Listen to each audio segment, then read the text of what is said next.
अक्सर हम किसी भी घटना की छानबीन किए बिना ही सामने वाले के सिर पर दोष मढ़ देते हैं। इस तरह से कुछ पल के लिए हम अपने दिल की भड़ास तो निकाल लेते हैं, कभी भी इस बात पर विचार नहीं करते कि हमारे शब्दों का असर सामने वाले के दिल पर कितना गहरा होगा।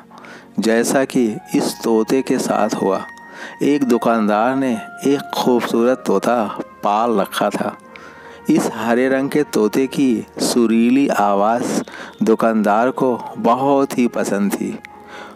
यह अपनी मीठी और दिलफरेब बातों से ग्राहकों का दिल बहलाता था। उसे जो बात सिखा दी जाती उसे फ़ौरन समझ जाता था। मालिक की गैर मौजूदगी में ना सिर्फ दुकान का ख्याल रखता बल्कि ग्राहकों से मज़े की बातें भी करता था।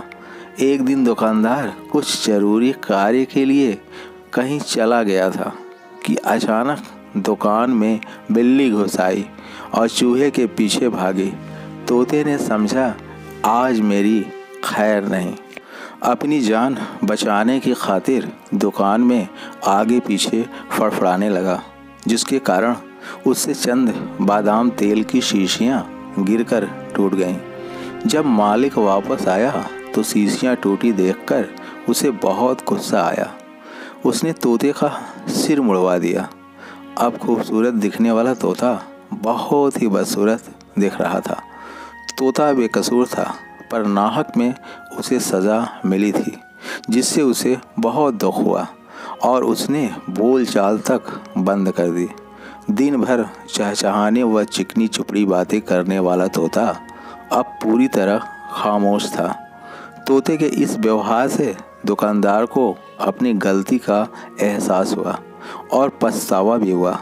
दुकानदार को तोते से बहुत ही लगाव था, इसलिए तोते की यह खामोशी उसके लिए नाकाबिले बर्दाश्त बनती जा रही थी।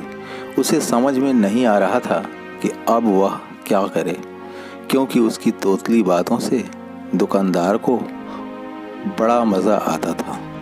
उसने तोते की कई दिन तक खुशामद व मिन्नतें की और तरह तरह के फल दिए ताकि वह खुश हो जाए, लेकिन तोता बिल्कुल खामोश था।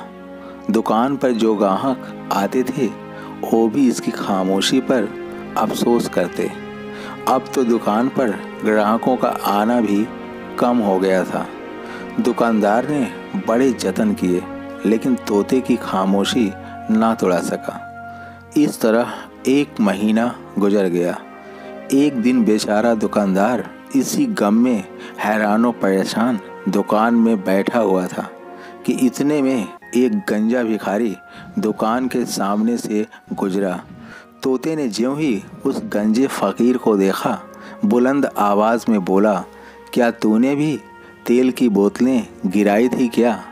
जो लोग वहाँ मौजूद थे तोते की इस बात पर ठहाके लगाकर हंस पड़े। शायद तोते ने उस भिखारी को अपने जैसा ही समझा था। दोस्तों, कहानी का मोटिव ये है कि अगर कुछ भी गलत होता है तो पहले उसकी पूरी तरह पड़ताल करें। आप सोचो कि अगर आपका दोष नहीं है और अगर कोई बिना सोचे समझे आप पर आरोप लगाता है, दंडित करता है, उस समय आपको कैसा फील होगा?